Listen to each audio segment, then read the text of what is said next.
Hey guys, welcome back to my channel. तो आज हम बनाएंगे 3 से 4 साल के बेबी के लिए बहुत ही प्यारा सा जंपसूट। तो चलिए बिना देरी के शुरू करते हैं। इसके लिए हम लेंगे लगभग 1.25 मीटर ये कॉटन फैब्रिक।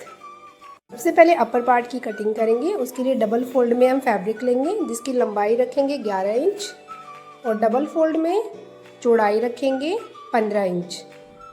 अब इस तरीके से इसको 4 फोल्ड में रखेंगे। सबसे पहले हम शोल्डर का निशान लगाएंगे। तो शोल्डर हम रखेंगे 4.5 इंच। 4.5 इंच पे शोल्डर का निशान लगाएंगे।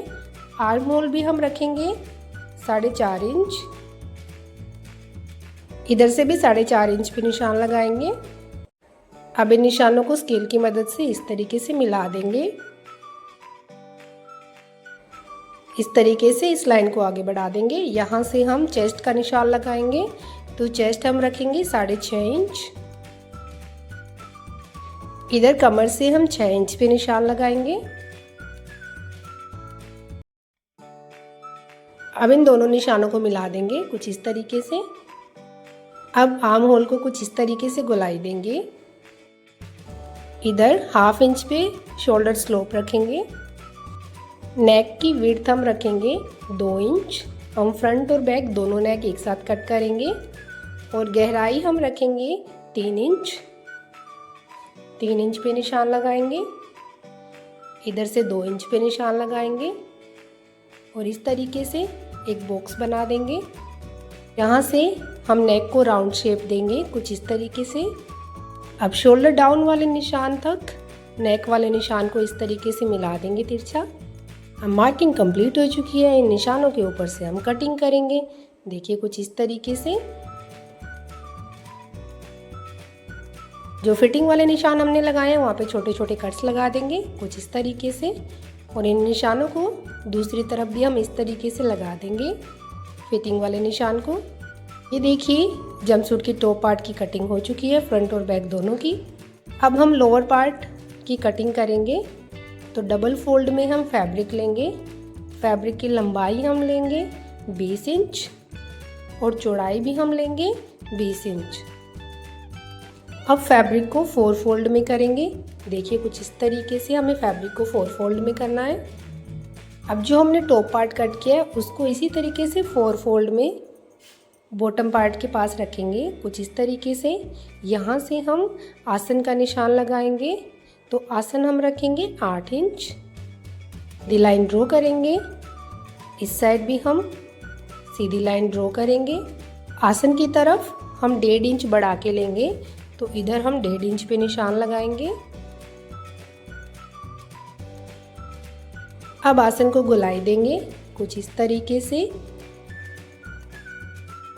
अब हम नीचे से 2 इंच पे फोल्ड करने के लिए निशान लगाएंगे। बॉटम से हम 2 इंच पे फोल्ड करेंगे। अब हम प्लाजो की मोरी के लिए निशान लगाएंगे। तो मोरी के लिए हम 8.5 इंच पे निशान लगाएंगे। अब लेग शेपर की मदद से हम आसन वाले निशान को नीचे मोरी वाले निशान से कुछ इस तरीके से मिला देंगे। ये देखिए हमने बॉटम पार्ट की कटिंग भी कर ली है। अब हमारा प्लाजो और ऊपर का टॉप पार्ट दोनों कट के तैयार हो चुके हैं। अब बॉटम फोल्ड वाले निशान को भी इस तरीके से छोटा सा कट लगा देंगे। अब हम बॉटम पार्ट को अलग करेंगे और टॉप पार्ट को फिर से इस तरीके से रखेंगे। ये हमने टॉप पार्ट का फ्रंट पार्ट लिया है। फ्रंट पार्ट को सेंटर में से इस तरीके से पूरा कट करेंगे। पार्ट पे लगाने के लिए हम 2 पट्टियाँ तैयार करेंगे जिनकी चौड़ाई रखेंगे 2.5 इंच और लंबाई जितना हमने ये कट लगाया है उसके हिसाब से हम लंबाई रखेंगे। अब हम शोल्डर और आर्म होल पे लगाने के लिए तिरछी पट्टियाँ तैयार करेंगे। पट्टी की चौड़ाई हम रखेंगे 1.5 इंच और इस तरीके से हम ये तिरछी पट्टियाँ तैयार कर लेंगे। सबसे पहले फ्रंट पार्ट तैयार करेंगे। जो पट्टी हमने तैयार की है 2.5 इंच चौड़ी उसको इस तरीके से उल्टा रखेंगे और यहाँ से एक सिलाई लगा लेंगे। ये देखिए कुछ इस तरीके से हमने इस पट्टी को यहाँ पे स्टिच कर लिया है। अब नाखून की मदद से इसको अच्छे से दबा देंगे और इस तरीके से इसको आगे से फोल्ड करते हुए 1 इंच बाहर की तरफ रखते हुए इस तरीके से हम पट्टी को फोल्ड करेंगे और इसके ऊपर हम इस तरीके से सिलाई लगा देंगे 1 इंच हम बाहर की तरफ रखेंगे। दोनों साइड की पट्टी हम कुछ इसी तरीके से तैयार करेंगे। देखिए हमारा फ्रंट पार्ट है वो इस तरीके से फ्रंट से तैयार होगा। अब ओवरलैप करते हुए एक दूसरे के ऊपर इसको रखते हुए हम पिन से इसको सिक्योर करेंगे। बाद में हम इसके ऊपर बटन लगाएंगे। बैक पार्ट को फ्रंट पार्ट पे कुछ इस तरीके से रखते हुए सबसे पहले शोल्डर स्टिच करेंगे। ये देखिए शोल्डर स्टिच करने के बाद हम तिरछी पट्टियाँ लेंगे और इस तरीके से आगे से थोड़ा फोल्ड करते हुए अब इसको डबल फोल्ड में रखते हुए हम यहाँ से शोल्डर पे रखते हुए पूरा राउंड में इसको नेक पे अटैच करेंगे डबल फोल्ड में। ये देखिए कुछ इस तरीके से पूरा राउंड में हम इस पट्टी को अटैच करेंगे। ये देखिए हमने सेम इसी तरीके से दोनों शोल्डर और नेक तैयार कर लिए हैं। अब इस पे छोटे छोटे कट्स लगाएंगे। नेक और दोनों तरफ शोल्डर पे इस तरीके से निशान लगाते हुए छोटे छोटे कट्स लगाते हुए हम इसको अंदर की तरफ इस तरीके से फोल्ड कर देंगे पूरा फिनिशिंग के साथ। तो बिल्कुल इस तरीके से ये देखिए कुछ इस तरीके से अंदर की तरफ फोल्ड करते हुए हम बिल्कुल फिनिशिंग के साथ आर्म होल तैयार करेंगे।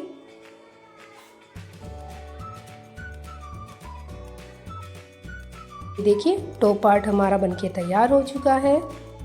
अब हम इसके दोनों तरफ फिटिंग वाली सिलाई लगाएंगे। जो निशान हमने लगाए हैं उसके ऊपर से सिलाई लगा लेंगे। ये देखिए हमारा टॉप पार्ट बनके तैयार हो चुका है। अब इसको बॉटम पार्ट के साथ कैसे अटैच करना है, सबसे पहले प्लाजो को लेंगे, उसको 4 फोल्ड में करते हुए सेंटर में एक कट लगाएंगे। अब दोनों तरफ से हम आसन स्टिच करेंगे। सबसे पहले ये देखिए इधर दोनों तरफ से हम आसन स्टिच कर लेंगे। ये देखिए हमने आसन स्टिच कर लिए हैं। अब जो बॉटम में हमने कट लगाए थे वहाँ से हम इसको बॉटम से भी फोल्ड कर लेंगे। अब सेंटर से हम इसकी सिलाई करेंगे कुछ इस तरीके से, यहाँ पे स्टिच लगाएंगे।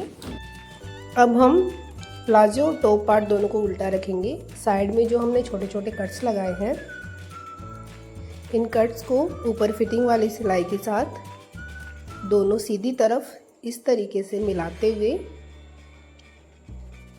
हम पिन से इनको सिक्योर कर लेंगे। देखिए कुछ इस तरीके से हम पिन लगा देंगे इस साइड।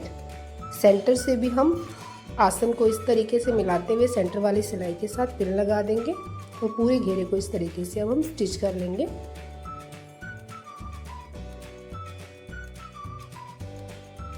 ये देखिए हमने टॉप और बॉटम दोनों पार्ट को जॉइंट किया। अब हम एक अलग से पट्टी लेंगे जिसकी चौड़ाई 2 इंच रखेंगे और पूरा जो राउंड है हमारा फ्रंट और बैक का उतनी लंबाई में इसको लेंगे।